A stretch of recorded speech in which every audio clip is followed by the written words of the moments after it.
right. Hello, everybody. Thank you for joining us today. In just a moment, we are going to get started with a longer conversation about lions and the threats facing them and what's being done across Africa to support lions. I see we're being joined by Pete and by Mr. Kamanga. Good to see you, gentlemen. Now, before we get started, I just want to share with everybody who is watching, if you have a question that you would like to ask up on screen, we would love to have you. So use the orange button in the corner of your screen and request to share. And what I'll do is I'll invite you to come on screen and ask your question that way. So please click that when you want. And in the meantime, so we did get a question on the main session that this one will go to Pete. Does the Lion Recovery Fund work with Asiatic lions? And can you tell us a little bit about Asiatic lions and the situation there? Yeah, so we haven't so far.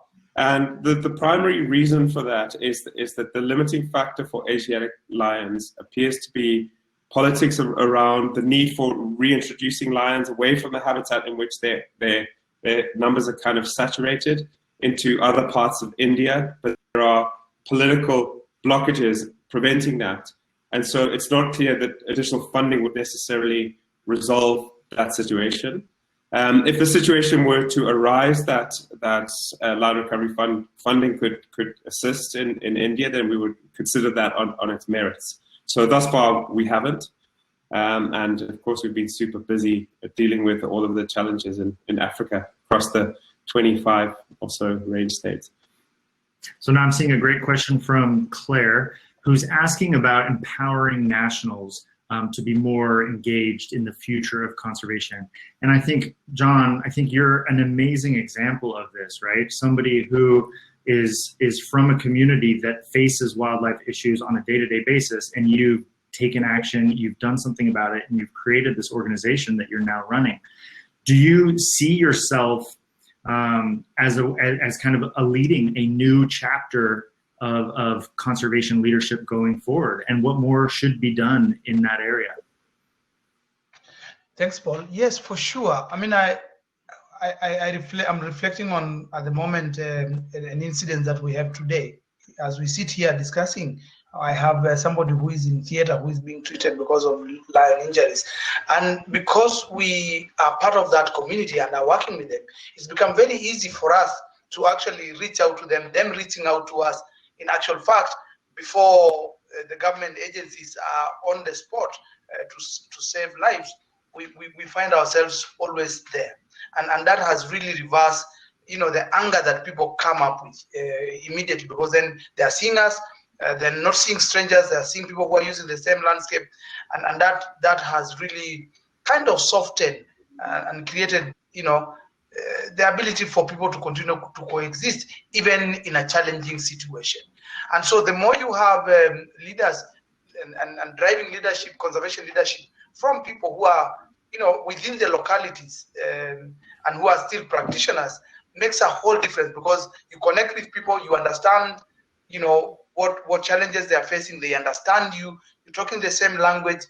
So I guess for me, the more we can encourage communities to ensure that we have conservation champions from the different locations that we are doing work of conservation, the easier it is for us to actually then continue to build a powerful story of conserving our wildlife. So yes, but of course that space, we can count the number of people in that leadership position. Conservation, although has now happened, for a couple of years in Africa, but we have very few champions. So it's important to continue to encourage them.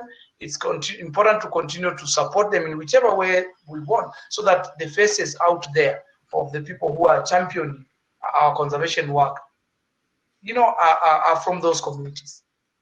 Absolutely. Pete, sort of along those lines, what are some of the things that LRF is supporting to encourage more engagement from African nationals in conservation? Yeah, so there's a number of activities. We've supported some campaigns designed to grow interest and build public will for conservation.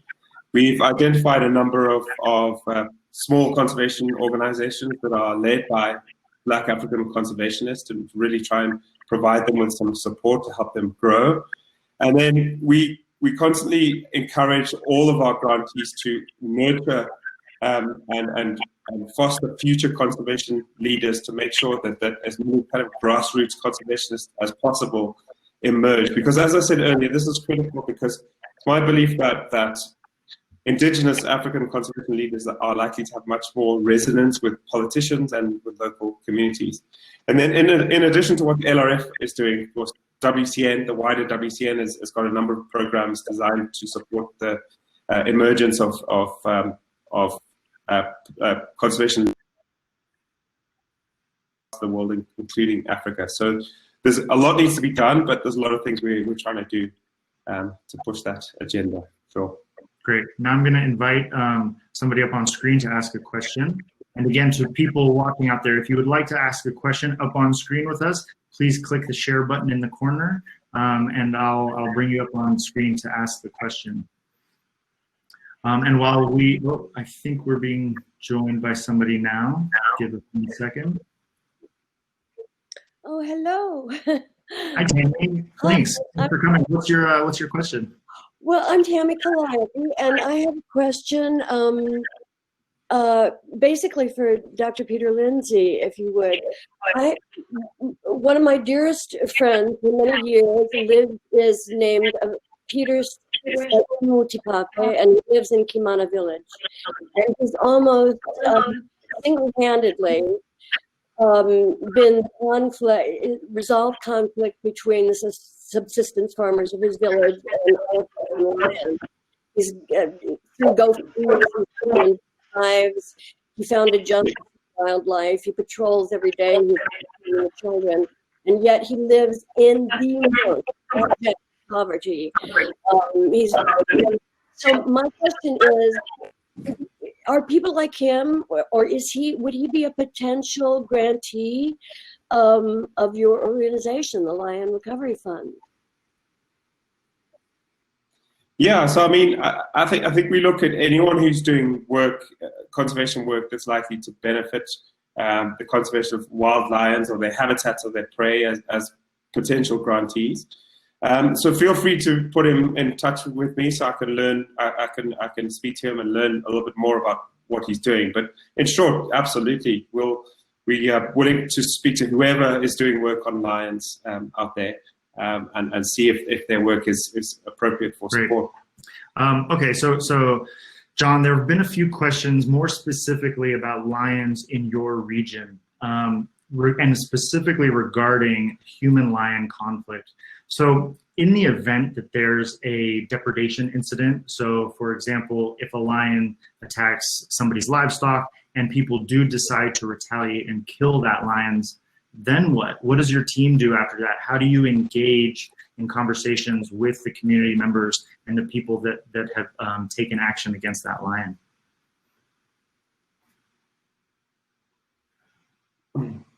Oh. You've got muted, John, so can you unmute? There you go. So in our area, we find that incidences of retaliation are very, very low. Most of the time, we're able to get a handle of issues before they get out of hand. But ours is really more of dialogue.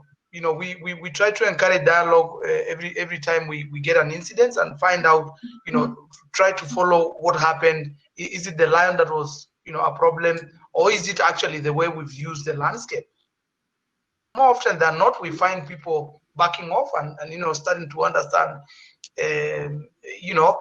apportioning the blame where it belongs. So I'll give an example. Again, a month ago, we had an incident. We had this kid who got into trouble with lions, and unfortunately, she lost her life. But then, when it was followed, she walked into a conservation area and was tired, and went to sleep. And finally, lions got to her. So here is a situation where a child went into a conservation area and got into trouble with lions. So that lions did not come out of the conservation, come out to her home, and therefore the community quickly, people were able to understand, yes, there was trouble. Maybe yes, the mother should have taken care of the child in a better way rather than allowing her, to go to the. So in many cases, we just try to, discuss and find where trouble began from and try to resolve that, so that, and in doing that, we try to encourage people again. How do you use that space interchangeably with wildlife?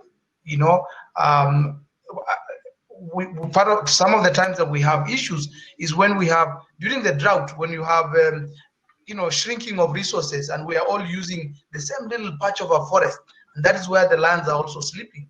What happens? Yeah, so of course conflict is bound to happen. What we try to do is make sure that we think ahead, and every other time we are always questioning ourselves where could be the trouble areas, and then send our teams there so that we try to mitigate as much as possible. And we found that when we get the occasional problem, we have managed to really handle the retaliation possibilities. And interestingly, and we've been comparing again from that area and the other areas that are surrounding us, Amboseli, Masai Mara, communities we find in the South Rift really are conserving for purposes of conservation, and are not really trying to, to try to get money out of wildlife. When you get a situation where people have now looked at wildlife from a commodity perspective, then really retaliation normally quickly happens. But when people have found that they're conserving, and they take ownership. This is the most important thing, is to ensure that communities feel like the wildlife that is living alongside them belongs to them, rather than somebody else resource. Because once you separate that, then for sure retaliation happens. So we try as much as possible to continue to build that relationship, so that communities feel wildlife belongs to them. And of course, if your dog were to eat your cat, see, where do you retaliate? It's part of your property. It's interesting, turning the idea of a lion from a valuable commodity in terms of financial terms into something that's part of your culture and your identity, and more ingrained in who you are. So, Pete, we've heard a lot in the session about the threat of sort of human-lion coexistence and the challenges around that. What are some of the other threats facing lions across Africa? Yeah, so thanks, Paul. So there are a number. Habitat loss is a key issue for lions, and one that's likely to get worse as human populations grow and land is converted for agriculture.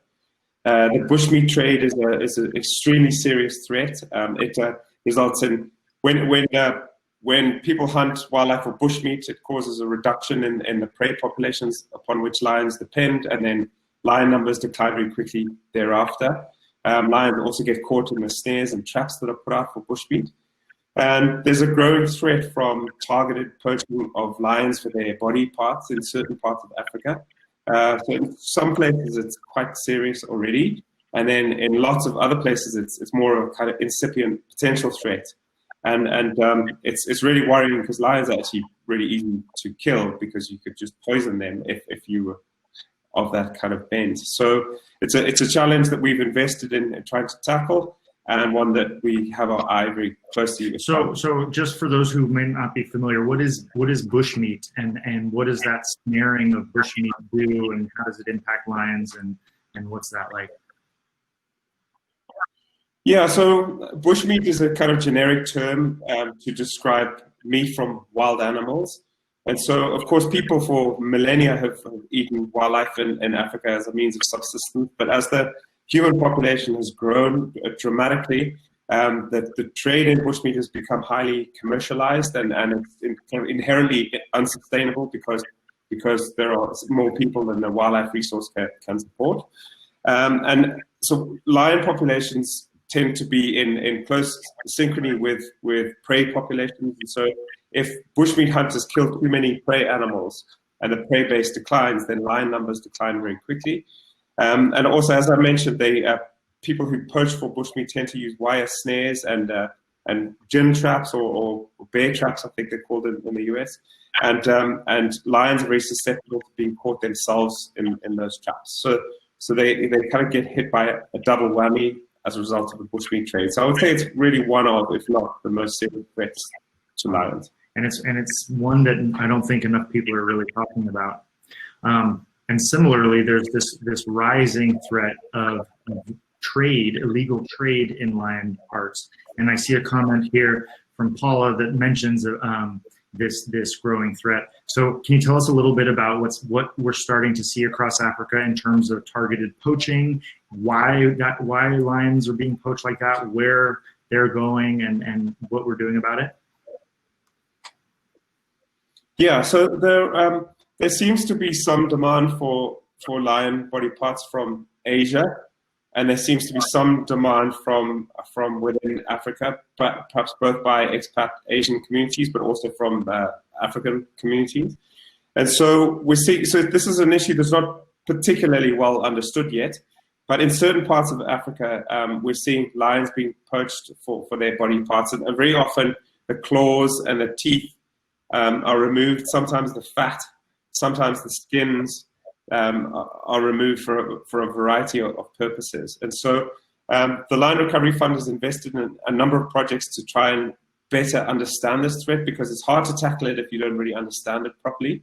And one of the significant projects, one of the biggest projects we funded to date, was a collaborative effort, multi-country collaborative effort to really try and understand this issue, and then to develop a coordinated plan to disrupt the trade and trafficking in lion body parts. So we are working to tackle this. And as I said, we've got our eye very closely on it. It's a worry. Okay, great. So I have a question for you, John. But first, I just want to remind the audience, if anybody out there has a question that they would like to ask up on screen, please click the share video button, the orange button in the corner of your screen, and I'll bring you up on stage. But Kamanga, there's a great question in here from our friends Jeremy and Killy that talks about how it seems Kenya is in such a leadership position in terms of these community-focused approaches to conservation. Is that a growing trend across Africa? How did Kenya become a leader in this? Are you encouraging more efforts like this in other parts of Africa? What more can you tell us? Thanks. Yes, for sure. That's a great question. Interestingly, the space that we have in Kenya secured for wildlife protection by government is about 30% of the landscape. So 70% of our wildlife is actually outside in community areas. The government realizing that and knowing that it is difficult to get any further space secured by government for wildlife protection allowed for what was called parks beyond parks, and that was like probably about 15 or more years ago. When the Kenya Wildlife Service then Director David Weston came up with that concept, it encouraged communities to conserve outside protected areas, and government gave ownership, in quotes, to communities so that then they could benefit from wildlife through photographic tourism, and they did that without necessarily legislating it. So they encourage communities to conserve, but in their own, vocation. And out of that grew a very, very strong movement of communities, conserving wildlife, because now it was in their space and they were allowed to benefit from the proceeds that came from wildlife. It's only later, I think about in the last 5 years, when we've actually developed a legislation that now kind of develops a framework for communities to conserve. But by the time that legislation was put in place, we had already communities creating about 160 conservation areas across the country.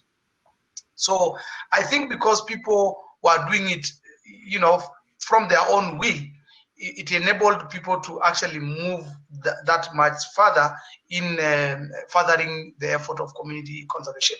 So I think for me that was the basis, and across the country, because then the tourism possibilities, and actually because then it looked like a lot of the tourists tourists that are coming to this country also are preferring to go to those spaces because they are finding that there are spaces that are not necessarily overcrowded.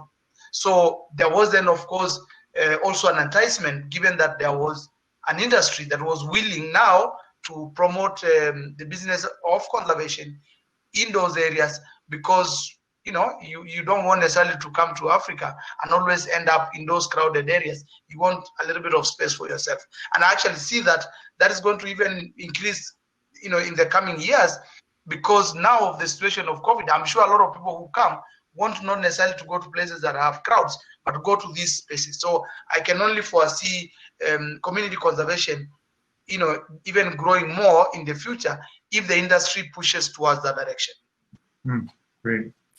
Okay, so Pete, here's a question for you, and it's about collaboration, which you mentioned is key to the Lion Recovery Fund. So there was a question from the audience about how grantees and partners across the Lion Recovery Fund are communicating and aligning so that there's more of more coordination and shared strategies for lion recovery. Yeah, no, it's a good question. We have organized a big meeting in partnership with Disney and the Protect Pride campaign early last year to bring together a lot of these partners to discuss some of the key strategies for conserving lions. So that was a really effective tool for fostering collaboration. But we also try to play a networking role in and among the different conservation organizations. So if one conservation group is trying to set up a conflict, we try and make sure that they speak to other groups doing the same thing so that they don't try and reinvent the wheel. And the same with other kinds of conservation interventions. So for example, one of the tools to promote community conservation has been this performance payments idea, whereby communities are essentially paid to be custodians over nature on behalf of the world, according to certain benchmarks. And so what we've done is we've put groups who are keen to try this kind of project in touch with other groups that are actually already enacting it. And in this way, information has been shared across our network of grantees. Okay, so we have a few more minutes for questions. Again, anybody out there, if you'd like to ask your question up on screen, click that orange button. Kamanga, I'm going to go back to you, and it's more specifically about lions in your area. So there was a question asking whether lions in the South Rift, in the southern part of Kenya, form prides, or if they're more loosely associated and kind of more solitary, like they are up in Samburu. So I think a bit of both. So in a lot of cases we find prides in the region, and unless you have lions that have come across, because they are also coming now that there is a safe space in the landscape. You're finding that lions are coming from across Tanzania, coming from Mara, or Amboseli. And yes, maybe if you find one that is coming and running away from a pride, then yes, maybe you find one. But broadly around that area, you still find that most of the lion groupings are in prides. And are you tracking those individuals as they move around? I mean, it's so interesting that you're right on the border with Tanzania, so you might be finding that lions are coming, like you said, from the Masai Mara region or the Amboseli ecosystem. Are you tracking those lions? So we are tracking. We're developing an ID for each, for most of the prides in the region, so that we know who is from this area that we're in, and any newcomer we are always able to pick. But also they are different. I mean, you find the lion that is coming from the lions, again, starting to understand the IDs, they are completely different. Lions that are coming across from Tanzania or the Mara or Amboseli, very, very different depending on the landscape that they are coming from. So we can always quickly pick them. Great. Okay, so we have I'm going to ask you each the same question, and I think people would like to hear from both of you. And it's a question that is asking, what gives you hope? So for the future of lions, considering the multitude of threats and the challenges that you constantly have in the field, on top of things like this global COVID crisis and the end of tourism pretty much for now. So what keeps you going? Pete, perhaps we start with you. Sort of what keeps you inspired? Yeah, thanks, Paul. What's amazing is that even though Africa's wildlife is under so much pressure, the fact is the continent has a truly massive wildlife estate that's been gazetted by the various constituent countries. And so a number of African countries have demonstrated really strong political will for conservation, which is really important. We have enough land to effectively conserve lions. The protected area network alone, never mind the community conservation areas, could, if optimally managed, could support somewhere between 3 and 4 times the number of lions that currently exist in the wild. And also we have the tools that we know work. So if we can raise enough resources to support the implementation of those tools across lion range, particularly in areas where the support for conservation is lacking, then there's no reason why we can't start to really turn things around. So there's a lot of reason to be optimistic. That's great. How about you, Mr. Kamanga? Yeah, I think the communities that we work with have lived alongside wildlife for a very, very long time. And basically, if we encourage some of the systems that they have used to live alongside lions, continue into the future, yes, there's a future for the lions. But those communities must continue with their practices, pastoralism, ability to have open space. And because those things are of value to them, not only to the lion. If we ensure that communities continue to practice those things that are valuable to them, that we have allowed them to live alongside wildlife and lions for that matter for many, for thousands of years, it will be continued. And so because those communities we find in terms of the practice, still 90% are still practicing pastoralists. They want to move with their cows. They want open space. So for me, clearly, because of that, there is a lot of hope in terms of the future for our lions. A really great note for us to end on. Thank you both so much for joining right now. We're out of time. I loved hearing more about your work, Kamanga. Thank you so much. And just as a reminder for everybody out there, when you donate to the Lion Recovery Fund, you are supporting projects like Kamanga's Soralo and other great groups across Africa. And again, 100% of all donations to LRF go directly to the field and to lions, not to admin and overhead. So thank you all for joining us out there. Please check out the main stages for some more great talks. And gentlemen in Zimbabwe and Kenya, have great evenings. Thanks again for joining us today. Thank you. Bye, everyone. Thank you all. Bye for now.